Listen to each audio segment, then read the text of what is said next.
दोस्तों आज की इस वीडियो में हम सीखेंगे माइरो, जिसका फुल फॉर्म है मूवमेंट इन रिसिप्ट आउट। जब स्टोर डिपार्टमेंट से मीगो यानी मूवमेंट इन गुड्स आउट होकर अकाउंट्स डिपार्टमेंट में इनवॉइस पोस्टिंग के लिए आती है, उसे हम माइरो कहते हैं। इस टी कोड को अलग अलग कंपनियों में डिफरेंट कोड के नाम से यूज़ किया जाता है। कहीं से माइरो या कहीं से जेड माइरो के नाम से वर्किंग होती है, but don't worry, movement in receipt working की एंट्री सेम होती है, बस टी कोड चेंज रहते हैं। जैसा आपको घर पर आपके निकनेम से पुकारते होंगे और स्कूल और कॉलेजेस में आपका एक्चुअल नाम होता है, वैसे ही सेम सिचुएशन इस टी कोड के साथ भी है। अलग अलग कंपनियों में अलग अलग नाम से यूज़ किया जाता है या जाना जाता है। नमस्कार दोस्तों, मैं हूं बलराम चौहान फ्रॉम इंदौर से। आपका स्वागत करता हूं माय एसएपी चैनल पर। इस चैनल पर मैं आपके लिए लेकर आता रहता हूं एसएपी टेक्नोलॉजी से रिलेटेड ढेर सारी टिप्स एंड ट्रिक्स। तो अगर आप नए हैं तो चैनल को सब्सक्राइब करें और बेल आइकन को प्रेस करें, उसी से आपको लेटेस्ट वीडियो के नोटिफिकेशन मिलने वाले हैं जो मैं यूट्यूब पर आपके लिए अपलोड करता हूँ। तो चलिए सीख लेते हैं एसएपी में इनवॉइस पोस्टिंग यानी माइरो की एंट्री किस टाइप से की जाती है। सबसे पहले हम एसएपी को लॉगिन कर लेंगे। एसएपी को लॉगिन करने के लिए हम यूज़र में यूज़र आईडी मेंशन करेंगे और पासवर्ड में हम एसएपी के पासवर्ड मेंशन करेंगे और इंटर बटन प्रेस करेंगे। हमारा एसएपी लॉगिन हो जाता है। अब हम यहाँ सर्च बॉक्स में टाइप करेंगे माइरो MIRO और इंटर बटन प्रेस करेंगे। माइरो टी कोड सर्च करने के बाद हमारे माइरो की स्क्रीन कुछ इस टाइप से शो होती है। यहाँ हम ट्रांजैक्शन में इनवॉइस सिलेक्ट करेंगे। अब आ जाते हैं बेसिक डाटा पर। तो बेसिक डाटा में इनवॉइस डेट में हम इनवॉइस की डेट मेंशन करेंगे, यानी वेंडर ने जो हमें इनवॉइस दी है उसकी डेट यहाँ मेंशन करेंगे। नेक्स्ट जो ऑप्शन आता है वो आता है रेफरेंस का। तो रेफरेंस में हम इनवॉइस नंबर मेंशन करेंगे, यानी वेंडर ने जो इनवॉइस दे के रखी है उसका इनवॉइस नंबर मेंशन करेंगे। नेक्स्ट जो ऑप्शन आता है वो आता है पोस्टिंग डेट का। तो यह ऑटो सिलेक्टेड रहती है, इसे हम एज इट इज़ रखेंगे। अगर बैक डेट में एंट्री कर रहे हैं तो यहाँ डेट चेंज कर सकते हैं, पर बैक डेट में एंट्री के लिए आपको पोस्टिंग पीरियड ओपन होना चाहिए। नेक्स्ट जो ऑप्शन आता है वो आता है अमाउंट का। तो यहाँ हम इनवॉइस का ग्रैंड टोटल अमाउंट मेंशन करेंगे, GST इंक्लूडेड। नेक्स्ट जो ऑप्शन आता है वह आता है टैक्स अमाउंट का। तो यह ऑटो सिलेक्टेड रहता है, यहाँ हमें एज इट इज़ रखना है। नेक्स्ट जो ऑप्शन है वह बिजनेस प्लेस सिलेक्शन का। तो यहाँ कंपनी कोड मेंशन करेंगे। नेक्स्ट ऑप्शन है टेक्स्ट का। तो यहाँ हम मटेरियल का नाम या डिस्क्रिप्शन में इनवॉइस रिसीव्ड फ्रॉम स्टोर भी मेंशन कर सकते हैं। ज़्यादा बेटर यह रहेगा कि आप आइटम नेम ही मेंशन करें, क्योंकि आपको आइटम फाइंड करने में आसानी होगी। तो टेक्स्ट में हम आइटम नेम मेंशन करेंगे। नेक्स्ट जो ऑप्शन है वो होता है PO रेफरेंस का। तो हम यहाँ PO रेफरेंस पे क्लिक करेंगे और डिलीवरी नोट सेलेक्ट करेंगे। हमें इनवॉइस नंबर से पोस्टिंग करना है तो हम डिलीवरी नोट सेलेक्ट करेंगे, या PO या सर्विस एंट्री से इनवॉइस पोस्टिंग करना है तो आप वह सिलेक्ट करेंगे। मैं इनवॉइस नंबर से पोस्टिंग कर रहा हूँ, इसलिए यहाँ डिलीवरी नोट सेलेक्ट करूँगा और यहाँ पर जो नेक्स्ट जो ऑप्शन आता है ब्लैंक, यहाँ पर इनवॉइस नंबर मेंशन करूँगा और इंटर प्रेस करूँगा।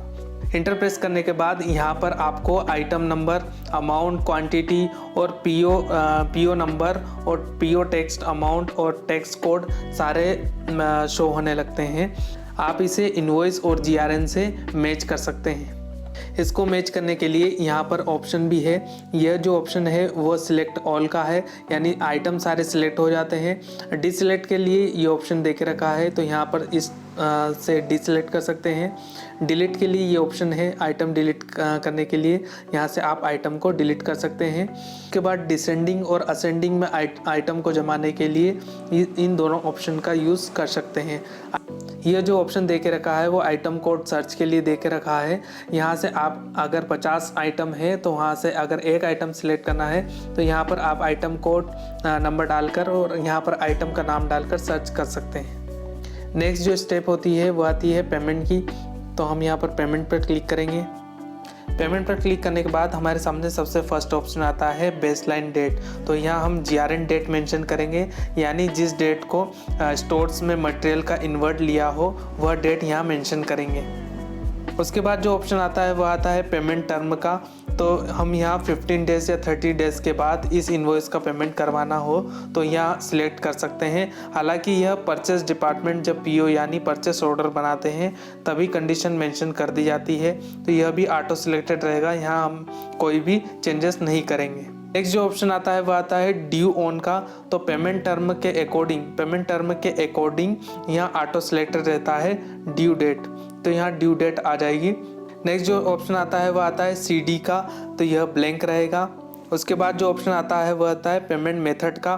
तो यहाँ से हम अगर चेक से पेमेंट करवाना चाहते हैं तो यहाँ पर हम C सिलेक्ट करेंगे, अगर NEFT करवाना चाहते हैं तो N सिलेक्ट करेंगे, और अगर कैश पेमेंट है तो हम यहाँ पर E सिलेक्ट करेंगे, और अगर पेमेंट को ब्लॉक करवाना चाहते हैं कुछ टाइम के लिए तो हम यहाँ पर B सिलेक्ट करेंगे।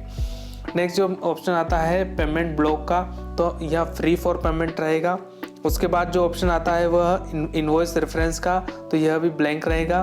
जो ऑप्शन आता है वह पार्ट बैंक का, तो पार्ट बैंक से हमें पेमेंट नहीं करना है, तो यह भी ब्लैंक रहेगा। नेक्स्ट स्टेप पर चलते हैं डिटेल्स पर। करने के बाद हमारे सामने जो फर्स्ट ऑप्शन आता है वो आता है डिटेल्स CSTS।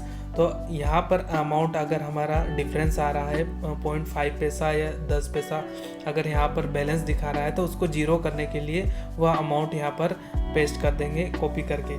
तो यहाँ पर जो अमाउंट आएगा वो जीरो आएगा और हमारी इनवॉइस जो है वह इजीली पोस्ट हो जाएगी। उसके बाद जो ऑप्शन आता है वह आता है करेंसी का। तो हम यहाँ पर INR सेलेक्ट करेंगे। डॉक्यूमेंट टाइप में हम RE सेलेक्ट करेंगे, यानी इनवॉइस डॉक्यूमेंट सेलेक्ट करेंगे। उसके बाद जो आता है ऑप्शन वो असाइनमेंट का रहता है, तो असाइनमेंट ब्लैंक रहेगा, हेडर टेक्स्ट भी ब्लैंक रहेगा और कलेक्ट इनवॉइस भी ब्लैंक रहेगा। उसके बाद जो ऑप्शन आता है वो आता है टेक्स्ट का। तो टेक्स्ट पर क्लिक करेंगे। टेक्स्ट पर क्लिक करने के बाद यहाँ पर हम कैलकुलेट टेक्स्ट पर क्लिक करेंगे, तो जो बेसिक अमाउंट से जो GST कैलकुलेट होती है वो ऑटो सिलेक्ट हो जाएगी और ऑटो कैलकुलेट भी हो जाएगी। उसके बाद जो ऑप्शन आता है वो आता है विथ होल्डिंग टैक्स का। तो विथ होल्डिंग टैक्स पर क्लिक करेंगे। विथ होल्डिंग टैक्स पर क्लिक करने के बाद हम यहाँ पर TDS का सिलेक्शन करेंगे। RE वाले इनवॉइस में हम 194Q सिलेक्ट करेंगे, और TDS अगर वर्क ऑर्डर वाली इनवॉइस है तो हम यहाँ पर TDS यानी 194C सिलेक्ट करेंगे। उसके बाद हम यहाँ पर चेक कर लेंगे एरर मैसेज तो नहीं आ रहा है। तो मैसेज में अगर ग्रीन आ रहा है या ब्लू आ रहा है तो हम यहाँ पर सिमुलेट वाले ऑप्शन पर क्लिक करेंगे। सिमुलेट करने के बाद हमारा जो स्क्रीन इस टाइप से शो होती है। यहाँ पर वेंडर का नाम, उसका अमाउंट, बाकी GST, TDS, TCS कैलकुलेट होकर यहाँ पर शो होती है। यहाँ पर दोनों का अमाउंट डेबिट और क्रेडिट बराबर होना चाहिए। उसके बाद हम यहाँ पर पोस्ट पर क्लिक कर देंगे, तो हमारी जो इनवॉइस है वह पोस्ट हो जाएगी। एक डॉक्यूमेंट नंबर जनरेट हो जाता है, तो वह डॉक्यूमेंट नंबर हम इनवॉइस पर मेंशन कर देंगे, जिसे माइरो या पोस्टिंग डॉक्यूमेंट कहते हैं। अब FBL1N में जाकर यह इनवॉइस हम देख सकते हैं। Hello friends, welcome back to my YouTube channel. मैं बलराम चौहान आपका स्वागत करता हूं माय SAP चैनल पर। इस चैनल पर मैं आपके लिए SAP टेक्नोलॉजी से रिलेटेड ढेर सारी टिप्स एंड ट्रिक्स लाता रहता हूं। तो आज हम सीखेंगे SAP पर परचेस की इनवॉइस पोस्ट करना। तो यहाँ पर मैं गेटवे ऑफ टैली में आ जाता हूँ। यहाँ पर अकाउंटिंग वाउचर सेलेक्ट करता हूँ। अकाउंटिंग वाउचर में जाने के बाद हमारा परचेस इनवॉइस यानी F9 प्रेस करते ही हमारी परचेस इनवॉइस का फॉर्मेट कुछ इस प्रकार शो होता है। यहाँ सप्लायर इनवॉइस में हम सप्लायर्स की इनवॉइस जो हमें मटेरियल प्रोवाइड करते हैं, साथ ही हमें इनवॉइस भी प्रोवाइड करते हैं। तो जो सप्लायर का इनवॉइस नंबर रहता है, जो इनवॉइस पर मेंशन रहता है, वो इनवॉइस नंबर हम यहाँ पर मेंशन करेंगे सप्लायर इनवॉइस नंबर में। उसके बाद आता है डेट। तो यहाँ पर हम इनवॉइस डेट मेंशन करेंगे जो सप्लायर ने हमें इनवॉइस दी है। उसके बाद यहाँ पर आता है party account name. Party account name में हम वेंडर का नाम सेलेक्ट करेंगे। जो भी हमारा वेंडर रहता है, जो भी हमारे सन्ड्री क्रेडिटर वेंडर रहते हैं, उसका नाम हम पार्टी अकाउंट नेम में सेलेक्ट करेंगे। नेक्स्ट जो आता है हमारा परचेस लेजर। तो हम यहाँ पर परचेस का लेजर एक क्रिएट कर लेंगे और परचेस लेजर सेलेक्ट करेंगे। उसके बाद आता है नेम ऑफ आइटम। तो हमने जो भी आइटम हमने परचेस किए हैं, जो भी गुड्स परचेस किए हैं, उन आइटमों को हम सिलेक्ट करेंगे। और यहाँ से अगर आइटम नहीं है आपके पास सिलेक्शन का ऑप्शन, या न्यू आइटम सिलेक्ट करना है या क्रिएट करना है, तो कंट्रोल सेलेक्ट करना है तो Alt C से आप न्यू आइटम क्रिएट करके यहाँ पर सिलेक्ट कर सकते हैं। यहाँ पर आइटम सिलेक्ट करने के बाद यहाँ पर आइटम की क्वांटिटी, यहाँ पर आइटम का रेट यहाँ पर मेंशन करेंगे। उसके बाद ऑटो कैलकुलेट यहाँ पर अमाउंट हो जाता है। उसके बाद नेक्स्ट जो ऑप्शन आता है हमारा जीएसटी का, तो हम यहाँ पर CGST SGST यहाँ पर सिलेक्ट करेंगे जो कि 9% है। MP टू MP बिलिंग के लिए 9% GST रहता है, और अगर अदर स्टेट में अगर आप GST यूज़ करते हैं तो वहाँ पर 18% GST इंक्लूड होता है जो कि IGST है। यहाँ पर सिलेक्ट करने के बाद उसके बाद हमारा जो TDS का ऑप्शन आता है 194Q 194C, जो TDS है वो हमें सिलेक्ट करना होता है, डिडक्शन करना होता है और गवर्नमेंट को जमा भी करना होता है 7। तो हम यहाँ पर 194Q सिलेक्ट करेंगे क्योंकि हमारे पास स्पेयर पार्ट्स की इनवॉइस हमने सिलेक्ट की है। तो मैं यहाँ पर 194Q तो मैं यहाँ पर TDS का पार्ट 194Q सिलेक्ट करूँगा। परचेस इनवॉइस पर 0.1% TDS बेसिक वैल्यू पर कैलकुलेट होता है। तो मैं यहाँ पर 194Q सिलेक्ट करने के बाद अगर वेंडर अगर हमें इनवॉइस देता है और अगर पैन कार्ड नंबर प्रोवाइड नहीं करता है तो उस केस में हम 5% TDS कैलकुलेट करेंगे या डिडक्शन करेंगे।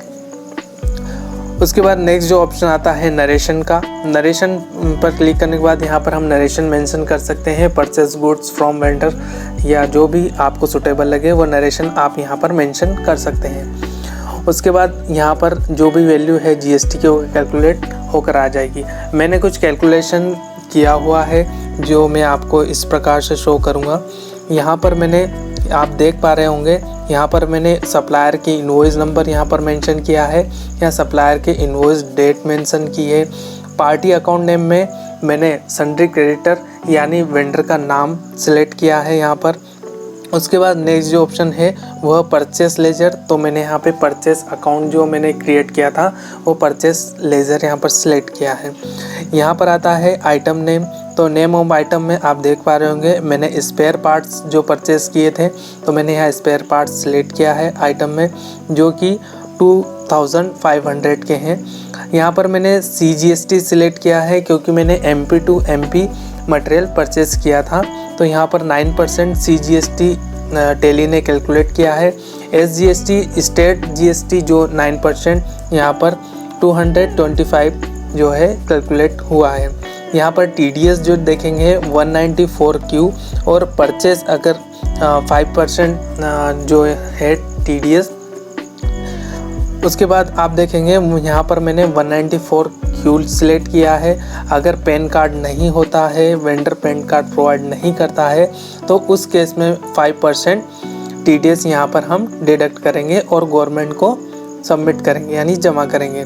तो यहाँ पर 194Q हमने सिलेक्ट किया है जो कि बेसिक वैल्यू पर कैलकुलेट होता है। बेसिक वैल्यू पर 0.1% कैलकुलेट हुआ है, 2 रुपीज़ 50 पैसा। यहाँ पर कैलकुलेट होने के बाद यहाँ पर इसका टोटल आ जाता है यानी आउटस्टैंडिंग इतना पेमेंट हमें वेंडर को पेमेंट करना है। यहाँ पर आप इसका टोटल कैलकुलेशन दे सकते हैं। नरेशन में मैंने मेंशन किया है goods purchase from Eicher Motors and यहाँ पर हम एंट्री को एक बार वेरीफाई कर लेंगे, अच्छे से चेक कर लेंगे और कंट्रोल एस से सेव कर देंगे, या तो फिर इंटर प्रेस करके यस वाला ऑप्शन आता है यस या नो का इनवॉइस पोस्टिंग का, तो हम यस वाले ऑप्शन पर क्लिक करेंगे।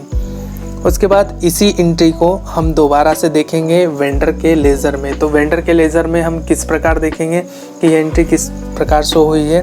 वेंडर का लेज़र क्रेडिट दिखा रहा है या डेबिट दिखा रहा है, ये हम किस प्रकार देखेंगे आइए देखते हैं। यहाँ पर हम वापस आ जाते हैं गेटवे ऑफ टेली में और डिस्प्ले वाला जो ऑप्शन है यहाँ पर क्लिक करेंगे। डिस्प्ले ऑप्शन पर क्लिक करने के बाद हम यहाँ पर आ जाएंगे अकाउंट्स बुक्स पर। अकाउंट्स बुक्स पर क्लिक करने के बाद यहाँ पर हम आ जाएंगे लेज़र पर। लेज़र पर क्लिक करने के बाद यहाँ पर आप देख पा रहे होंगे यहाँ पर हम मेरे वेंडर्स हैं, कुछ कस्टमर्स भी हैं और कुछ वेंडर्स भी हैं जो हमने इस वेंडर्स में एंट्री की थी आइसर मोटर्स। तो हम यहाँ पर इस ये वाला सन्ड्री क्रेडिटर का लेज़र ओपन करेंगे।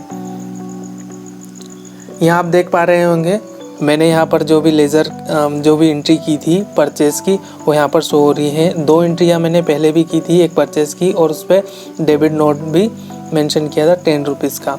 तो हमने जो लास्ट वाली एंट्री की है परचेज़ की, ये देखिए इसका आउटस्टैंडिंग यानी क्रेडिट बैलेंस रहता है, हमारे सन्नी क्रेडिटर रहते हैं, इन्हें पेमेंट करना रहता है। जब भी आप देखेंगे बैलेंस इसका, जब भी हमें वेंडर का पेमेंट करना रहता है तो वो क्रेडिट बैलेंस शो होता है, यानी ये हमारा आउटस्टैंडिंग पेमेंट है 2947.50 पैसे।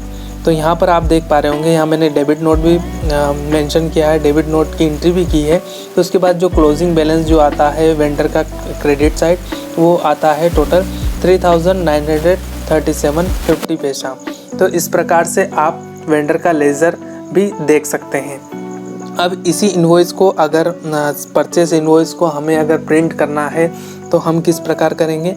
परचेस इन्वॉइस को प्रिंट करने के लिए हम यहाँ पर यहाँ पर इंटर करेंगे, जो कि परचेस में हमने जो एंट्री की थी वो इस प्रकार से शो होने लगेगी। उसके बाद हम अगर परचेस की इन्वॉइस प्रिंट करना चाहते हैं, जनरली परचेस की इन्वॉइस की ज़रूरत नहीं पड़ती है, बाकी सेल इन्वॉइस की ज़रूरत पड़ती है। बाकी परचेस इन्वॉइस को भी हमें प्रिंट अगर करना है तो हम यहाँ पर इसी एंट्री पर एक बार इंटर प्रेस करेंगे। इंटर प्रेस करने के बाद हमारे सामने जो भी हमने एंट्री की थी परचेस की, वो इस टाइप से शो होने लगेगी। और यहाँ पर हम अल्ट P प्रेस करेंगे। अल्ट P प्रेस करने के बाद हमारी इन्वॉइस प्रिंट हो जाती है। अगर हमें यह इन्वॉइस सिर्फ देखनी है तो अल्ट I प्रेस करेंगे, जो कि हमारी इन्वॉइस कुछ इस प्रकार से शो होने लगेगी। या तो हम इसे कंट्रोल P से प्रिंट भी कर सकते हैं, या देखेंगे अगर हमें प्रीव्यू इसका देखना है तो हम अल्ट I से इसे देख भी सकते हैं। यह होप कि यह वीडियो आपको पसंद आई होगी। इस वीडियो में मैंने SAP चैनल पर आपको SAP में परचेस की इन्वॉइस किस प्रकार की जाती है वह भी आपको समझाया है, और टैली में परचेस की इन्वॉइस की पोस्टिंग किस टाइप से की जाती है, किस टाइप से GST का कैलकुलेशन, TDS का कैलकुलेशन, ये कंप्लीट वीडियो आपको मैंने बताई है। और लेज़र आप दोनों ही लेज़र आप देख सकते हैं, SAP का लेज़र भी और टैली का लेज़र भी। आई होप कि यह इन्फॉर्मेशन आपको पसंद आई होगी। ऐसे ही इन्फॉर्मेटिव वीडियोस देखने के लिए चैनल को सब्सक्राइब करें और बेल आइकन को प्रेस करें। मिलते हैं नेक्स्ट वीडियो में, तब तक के लिए गुड बाय।